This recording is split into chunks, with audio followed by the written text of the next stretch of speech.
안녕하십니까 믿음의 형제자매 여러분. 저는 오늘 이 시간에 엘리야를 영접하는 것은 바로 예수 그리스도 신랑을 영접하는 것과 같은 것을 의미한다 라고 하는 제목으로 여러분께 말씀을 드리겠습니다.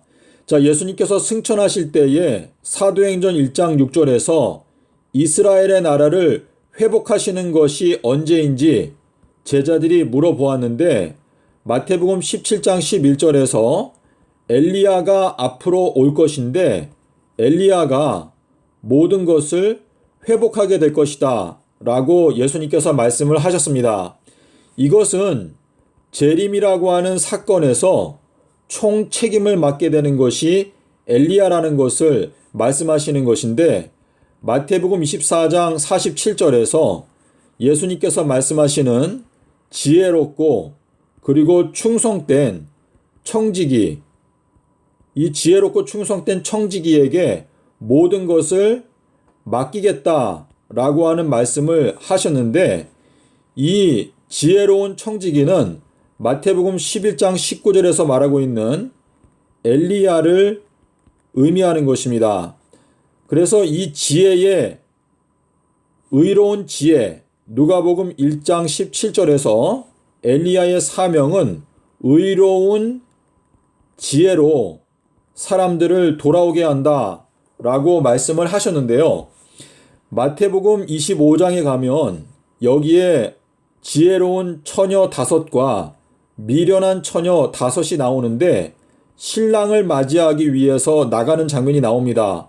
여기에서 나오는 이 신랑은 물론 예수 그리스도를 가리키는 것인데, 예수님께서 말씀하시기를 내가 보낸 자를 영접하는 것은 바로 나를 영접하는 것이다 라고 말씀을 하셨는데, 예수님께서 내가 먼저 엘리야를 보내겠다라고 말씀하셨고, 엘리야가 가서 내가 가는 길을 예비할 것이다 라고 말씀을 하셨습니다. 자, 그래서 지금 이 재림 때에는 신랑을 맞이한다 라고 하는 이 의미가 결국은 엘리야를 영접한다 라고 하는 의미와 같은 것인데, 마태복음 11장 11절에서 엘리야는 하나님의 나라에서 지극히 작은 자라고 말씀을 하셨습니다. 자, 그런데 이 지극히 작은 자의 특징은 무엇인가 하면 누가복음 22장 27절에 보면 앉아서 먹는 자가 크냐 아니면 옆에서 음식을 먹여주는 자가 크냐, 앉아서 먹는 자가 크다 라고 말씀을 하시면서 나는 너희 가운데에서 섬기는 자로 있다 라고 말씀을 하셨습니다. 이것은 엘리야가 가장 작은 자로서 성도들을 자리에 앉혀놓고 성도들을 먹여주는, 성도들을 섬기는 직분을 맡게 된다 라고 하는 뜻인데, 누가복음 9장 48절에서 예수님께서 제자들에게 말씀하시기를 너희들 중에서 가장 작은 자가 결국은 큰 자이다 라고 말씀을 하셨습니다. 이것은 주님의 구원받은 백성들 가운데에서 그 구원받은 백성들을 진리의 말씀으로 먹여주는 자가 가장 작은 자, 섬기는 자인데 그가 실상은 큰 자라고 말씀을 하신 것입니다. 요한복음 13장 20절에서 내가 보낸 자를 영접하는 것은 나를 영접하는 것이다 라고 말씀을 하셨습니다. 마태복음 11장 16절과 18장 5절에서 어린 아이에 대해서 예수님께서 말씀하셨는데, 마태복음 11장 16절에서 말씀하시는 이 아이는 바로 침례 요한과 그리고 예수님 자신을 가리키는 것입니다. 그래서 마태복음 11장 19절에서 지혜에 대해서 말씀하셨는데, 예수님께서는 그 지혜와 그 키가 자라가면서 하나님과 사람에게 더욱 사랑스러워 가시더라 라고 말씀을 하셨고, 엘리야의 경우에는 누가복음 1장 17절에서 말한 대로 많은 사람들을 의로운 지혜로 돌아오게 할 것이다 라고 말씀을 하셨습니다. 그래서 이 아이는 엘리야를 가리키는 것인데, 아이를 정 가운데에 세워놓고 이 아이를 영접하는 것은 바로 예수님을 영접하는 것과 동일한 것이다 라고 예수님께서 말씀을 하셨습니다. 자, 예수님께서 보낸 자, 너희의 말을 듣는 자는 곧 내 말을 듣는 것이다 라고 말씀을 하셨습니다. 하나님이 보내신 사람은 하나님의 말씀을 말한다 라고 말씀을 하셨는데, 요한복음 1장 6절에서 하나님께서 보내신 사람이 났는데 그가 요한이다 라고 말씀을 하셨습니다. 이것은 엘리야를 의미하는 것으로서 엘리야는 하나님의 보냄을 받았기 때문에 하나님의 말씀을 증거하는 것이고, 그 하나님의 말씀을 받아들이는 것은 바로 예수님을 영접하는 것과 동일한 것을 의미한다 라고 하는 의미가 되겠습니다.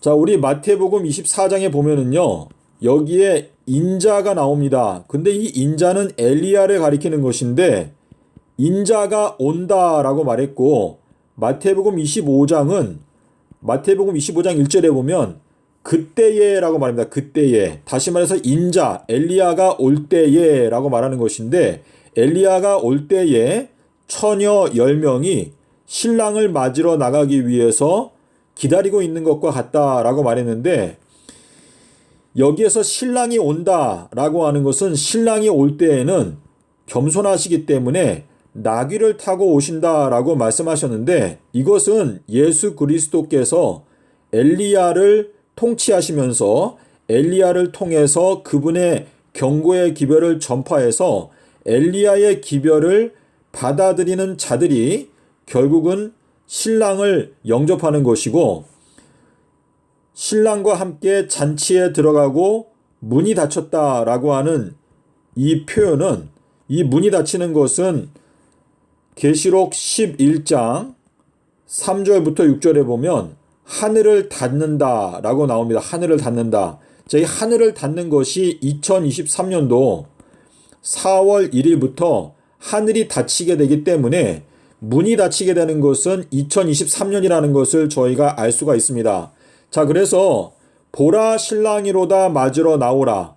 자, 이 보라라고 하는 것은 깨달아 알라라고 하는 뜻인데, 이것은 신랑 대신 예수님께서 오시는데, 예수님께서 직접 오시는 것이 아니고 그분이 겸손하시기 때문에 엘리야를 보내서 엘리야를 통해서 오시는데, 엘리야를 영접하는 것은 바로 예수님을 영접하는 것과 같다라고 하는 요 사실을 요한복음 13장 20절에서 내가 보낸 자를 영접하는 것은 나를 영접하는 것이다. 자, 그래서 신랑을 맞이하러 나갔다라고 하는 이것은 결국은 엘리야를 맞이하게 되면, 엘리야를 영접하게 되면 바로 신랑을 영접하는 것이다 라고 하는 의미가 되겠습니다. 마태복음 24장의 36절에 보면 그 날과 그 시간은 아무도 모르나니 하늘의 천사들도 모르고 아들도 모르고 아버지가 아신다 라고 말씀하시고 있는데, 이 아버지께서 요한복음 14장 26절에서 아버지께서 보내시는 성령 보혜사가 오시게 되면 성령 보혜사께서 모든 것을 너에게 가르쳐 줄 것이다. 근데 이 모든 것이라고 하는 단어가 마태복음 17장 11절에서는 엘리야가 모든 것을 회복한다 라고 말씀하셨는데, 엘리야는 율법과 선지자다 라고 말했습니다. 자, 율법과 선지자는 엘리야까지다 라고 하는 이 말씀은, 엘리야는 예언을 깨닫기 때문에 장래의 일들을 알게 되고 재림 날짜까지도 알게 되기 때문에 율법에 대해서, 율법은 모세를 가리키는 것이죠. 그래서 율법과 예언에 대해서 엘리야가 해석을 하게 된다라고 하는 의미가 되겠습니다. 자, 그래서 엘리야가 와서 모든 것을 회복한다라고 하는 이 말씀과 요한복음 16장 13절에서 말씀하시는 성령 보혜사가 너희들에게 장래에 일어나게 되는 일들을 알려주실 것이다 라고 말씀하셨는데, 결국은 아버지께서 보내시는 성령, 다시 말해서 아버지의 영이 엘리야에게 임하기 때문에 엘리야가 모든 것을 회복하게 되는 책임을 완수하게 될 수 있다라고 하는 뜻인데, 지금 여기에 37절에 보면 노아의 날들과 같이 인자의 임함도 그러하리라. 여기에 나오는 인자가 엘리야를 가리키는 것입니다.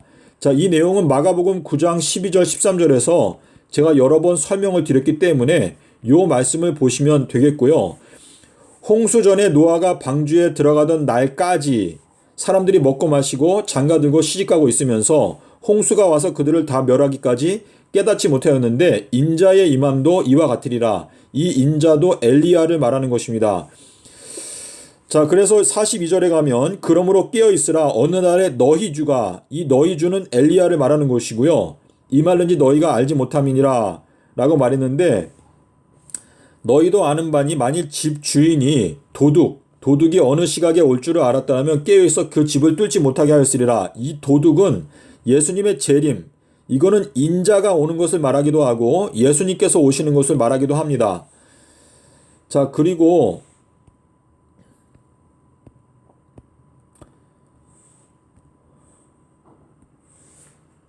이러므로 너희도 준비하고 있으라. 생각지 않은 시간에, 자, 이 시간이라고 하는 것은 1경부터 4경까지 있는데 엘리야가 오는 시간은 1경입니다. 저 1경은 2020년부터 2022년도까지가 1경인데 요 1경, 2경, 3경, 4경을 마가복음 13장 35절에서는 저물 때, 또 밤중에, 또 다굴 때, 새벽에 이렇게 네 가지로 표현을 하고 있습니다.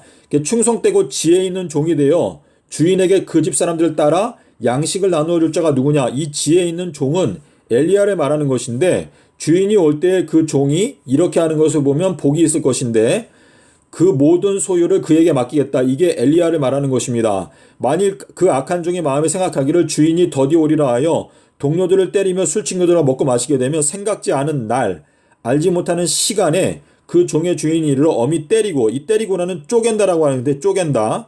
자, 이 쪼갠다라고 하는 단어에서 화살이라고 하는 단어가 왔습니다. 근데 화살은 일의 절반이라고 하는 단어에서 온 것인데 이것이 수요일 십자가 진리입니다. 그래서 이 마지막 때 충성되고 지혜 있는 종은요, 반드시 수요일 십자가 진리를 알아야 한다라고 하는 의미가 되는데, 슬피 울며 이를 간다라고 하는 이 내용은 마태복음 13장 39절부터 42절에 보게 되면 재림전 7년의 기간 동안에 슬피 울며 이를 갈게 될 것이다 라고 하는 말씀이 있습니다. 자, 그런데 우리가 이제 25장에 가면 여기 25장 1절을 시작할 때 그때에 라고 시작합니다. 그때에. 자, 이 그때에라고 하는 것은 마태복음 24장에서 인자가 올 때인데, 이 인자가 올 때는 사실상 엘리야가 올 때를 의미하는 것이고, 엘리야가 온 때는 2022년도에 엘리야의 날들이 끝납니다. 그래서 2022년도에까지 이제 엘리야가 오는데, 지금 현재를 말하는 것입니다. 그때에, 현재 2022년도에 마치 등을 들고 신랑을 맞으러 나간 열처녀, 이것은 엘리야의 기별을 발견하기 위해서 나간 열처녀다라고 하는 뜻인데, 그 중에 5은 슬기, 요게 이제 원어를 보면 지혜라고 하는 단어인데 지혜가 있다라고 말했습니다. 근데 지혜로운 자들은 기름을 갖고 있다. 자, 기름을 갖고 있는데 예수님께서 너희가 금식할 때에 어떻게 하라 했죠? 머리에 기름을 바르라 라고 말했는데, 이 기름은 성령의 은혜를 말하는 것인데, 이 금식하는 건 뭐예요? 예수님께서 나의 양식은 나를 보내신 아버지의 뜻을 행하고 이루는 것이다 라고 말했는데, 이것은 우리가 진리의 말씀을 알지 못하면 주님의 뜻을 이루고 싶은 소망은 있지만 이룰 수가 없는 그때를 말하는 것입니다. 그래서 금식하면서 머리에 기름을 바르면서 말씀을 연구하게 되면 주님의 말씀의 뜻을 깨닫게 되고 결국은 주님의 뜻을 이루게 된다. 그러니까 주님의 뜻을 이룬다라고 하는 것은 양식을 먹는다라고 하는 의미가 되겠습니다. 자, 신랑이 더디 온다. 자, 이 온다라고 하는 것이 결국은 마태복음 24장에서 인자가 온다라고 하는 뜻인데, 자, 인자가 온다라고 하는 이것은 엘리야가 온다라고 하는 것인데, 엘리야는 이미 왔습니다.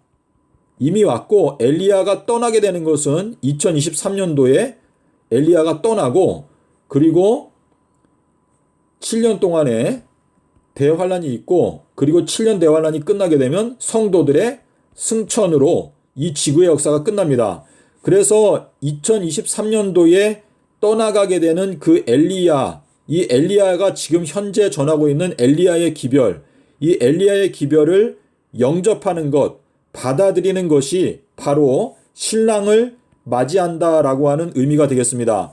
그래서 밤중에 소리가 난다. 여기 밤중이라고 하는 것은, 자, 밤이라고 하는 것은 저물 때, 그리고 밤중에, 그리고 닭이 울 때, 그리고 새벽에 이렇게 네 가지로 이루어지는데 지금 현재 우리가 밤에 들어와 있습니다. 근데 이 밤중에 보라, 깨달아 알아라.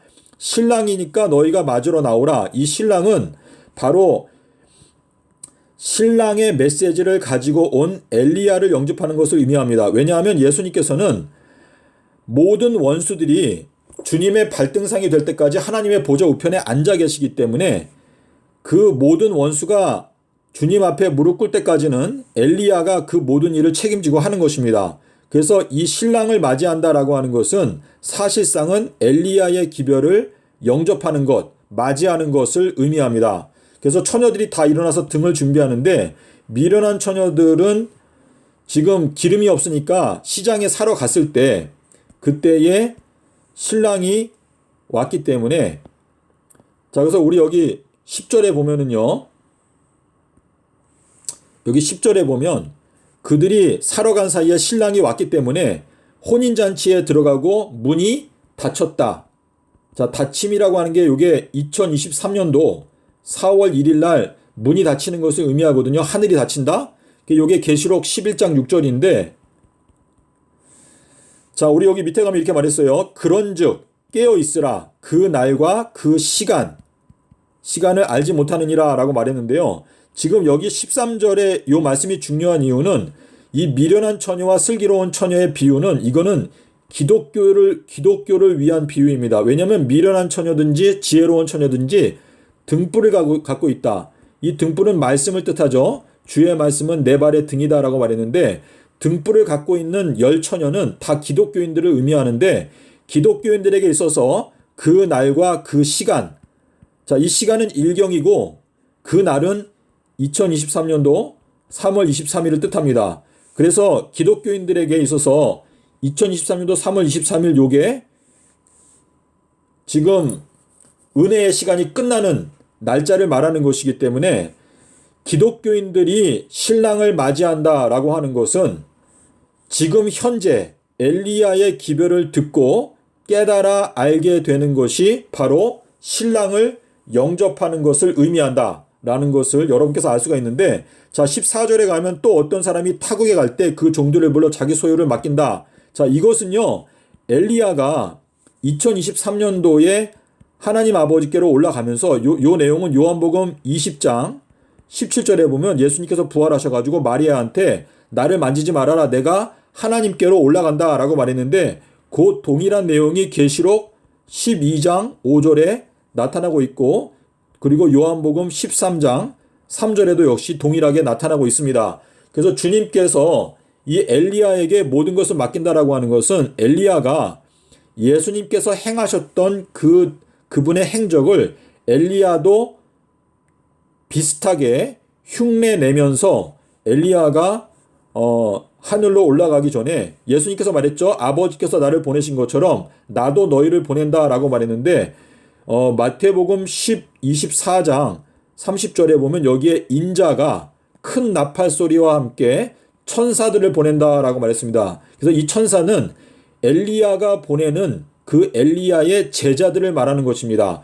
그래서 엘리야가 그 제자들을 보내면서 하늘 이 끝 저 끝에서 사방에서 그 택하신 자들을 모은다라고 말씀을 하시는 것인데, 여기에서 지금 엘리야가 그 여러 달란트를 맡기고 떠나간다라고 하는 것을 여기에서 말씀을 하시고 있는 것인데요. 이 달란트의 비유는 지금 마태복음 25장 1절에서 그때에라고 말했죠. 그때에. 그래서 지금 여기 마태복음 25장 1절에서 말하고 있는 이 그때에, 그때라고 하는 것은 이거는 엘리야가 올 때를 말하는 것입니다. 엘리야가 올 때에. 자, 엘리야가 올 때에는 기독교인들에게 엘리야가 오는 때는 2020년부터 2022년도가 되겠고요. 이방인들에게 있어서는 이방인들은 심판의 시간이 42달이 더 있기 때문에 여러분들은 이방인들에 대해서는 신경 쓸 게 없습니다. 그래서 예수님께서 너희들은 이방인의 길로 가지 말라라고 하는 것은 이방인들이 늦게까지 은혜의 문이 열려 있다고 해서 너희들한테도 똑같이 은혜의 문이 열려 있는 것이 아니다라고 하는 것을 말씀하시는 것인데, 지금 여기 마태복음 25장 31절에 가면은요, 그때에 이게 지금, 자, 25장, 여기 보게 되면, 자, 우리 여기 보면은 이제 아까 달란트에 비유해서, 무익한 종을 바깥 어두운 데로 내어 쫓으라. 거기서 슬피 울며 이를 갈리라. 라고 하는데, 바깥 어두운 데, 이 바깥 어두운 데라고 하는 이 표현은요, 요한복음 15장 6절에 보면, 나에게 포도나무에 붙어 있지 아니하는 가지는 바깥에 버리워져서 마르게 되고, 그리고 그 다음에는 불태운다 라고 말했는데, 이것은 바깥에 버리우게 되는 것은 2022년도를 가리키고, 그리고 마른다라고 하는 것은 2023년도를 가리키고, 불에 태운다라고 하는 것은 2026년도를 가리키는 것입니다. 그런데 여기에 보면 바깥 어두운 데로 내어 쫓으라 라고 하는 이 말씀은 2023년도에 내어 쫓는다라고 하는 말씀이 되겠고, 자, 그리고 31절부터 인자가 나오고, 자, 이 밑에 가면 임금이 나오죠. 그리고 여기에는 아버지가 나옵니다. 인자가 자기 영광으로 모든 천사와 함께 올 때 자기 영광의 보좌에 앉는다.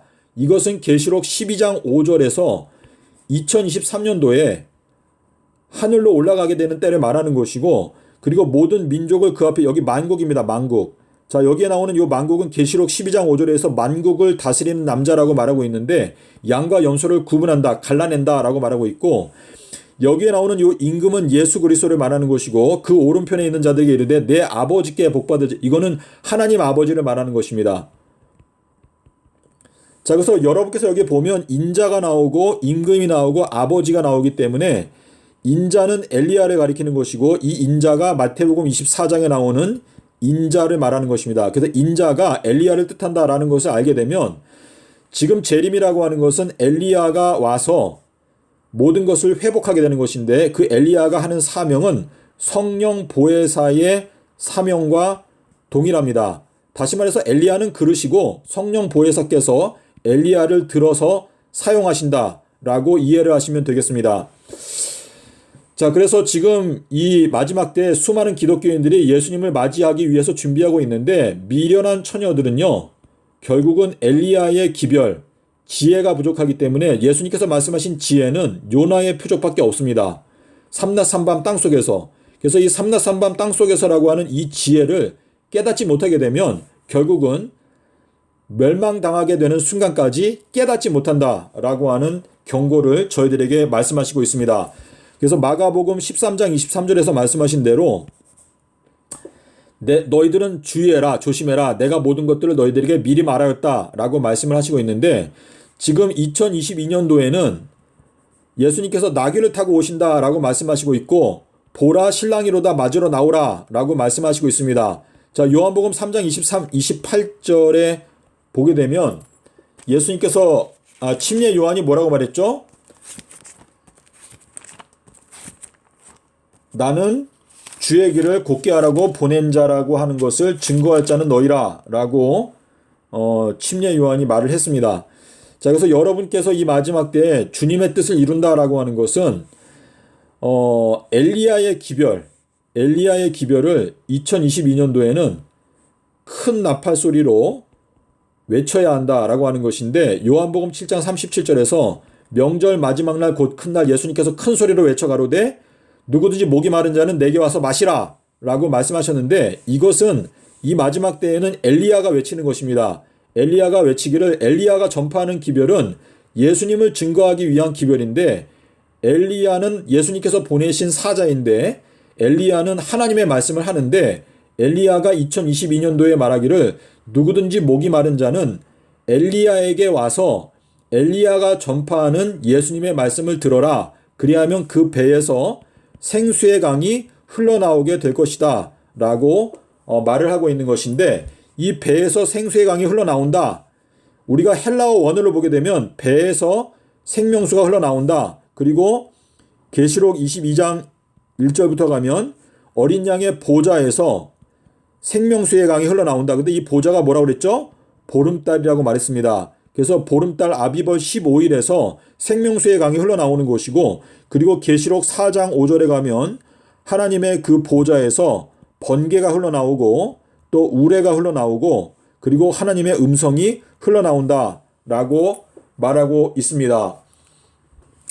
자, 그래서 2022년도에는 엘리야에게 와서 엘리야를 통해서 주시는 마지막 경고의 기별을 들어야 그 배에서 성령을 받게 되고 생수의 강이 흘러나오게 되는 것을 경험할 수가 있다라고 하는 의미가 되겠습니다.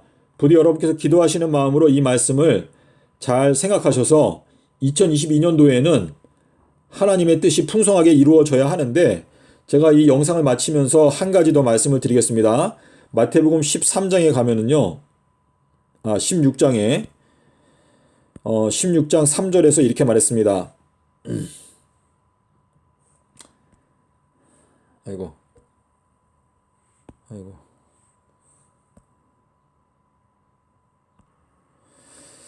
자, 마태복음 16장 2절과 3절이 중요한데요. 저녁에, 이건 저물때를 말해요. 저물때. 2022년도가 저물때거든요. 저물때 하늘이 붉으면 이거는 불이에요, 불. 날이 좋겠다 하고, 만약에 아침에 하늘이 붉고 흐리면 오늘은 날이 굳겠다 하나니, 이것은 뭐냐면 2022년도에 기독교인들 안에 만약에 불이 붙게 되면 그러면은 이 지구 역사 마지막이 그래도 날씨가 좋은 상태로 진행이 되는데, 만약에 이 2022년도 저물게 되는 때에 만약에 그리스도인들 가운데서 성령의 불이 붙지 않게 되면 결국은 그 다음 날 아침에 이제 겨우 불이 붙게 되는 것이고 날씨도 흐리게 되는 것인데, 그러면은 날이 이 하나님의 예언의 역사가 굉장히 어렵게, 그리스도인들이 걸어가는 길이 굉장히 굳은 날씨가 될 수밖에 없다라는 것을 말씀을 하시는 것입니다. 하나님께서 우리 인생들에게 여러 가지 경고와 재앙과 여러 가지를 말씀하시는 것은 우리들을 경고하시고, 우리가 주님 앞에 회개하고 돌이키게 되면 주님께서는 우리에게 불필요한 재난이나 재앙이나 환난을 허락하시지 않습니다. 우리가 감당할 것만 허락하신다라고 하는 것은 우리의 생애 속에서 찌꺼기를 제거하기 위해서 우리들에게 환난을 허락하시는 것인데, 만약에 이 저녁에 2022년도는 일주일이 저물고, 자, 마태복음 28장 1절에 보면 일주일이 저물고가 나오죠. 그 저물고가 이 저녁이라고 하는 단어거든요. 일주일이 저무는 저녁에 하늘이 붉게 되면 이건 뭐냐면 내가 땅에 불을 던지러 왔다라고 말했습니다. 그래서 2022년도에 우리 각자가 스스로 분발하고 깨어나서 기독교의 안에 불이 붙게 되면 날이 좋겠다, 모든 것이 좋게 진행이 될 것인데, 하나님의 은혜로 불필요한 재앙이 없고 환난이 없고 그래도 기독교인들이 감당하기 쉽게 구원이 이루어질 것인데, 만약에 2022년도에 불이 붙지 않게 되면 2023년도 아침이 되었을 때 이제 비가 안 오게 되고 그때 겨우 불이 붙게 되고 날씨가 흐리게 되면 그때에는 날이 굳겠다라고 말씀을 하시고 있는 것입니다.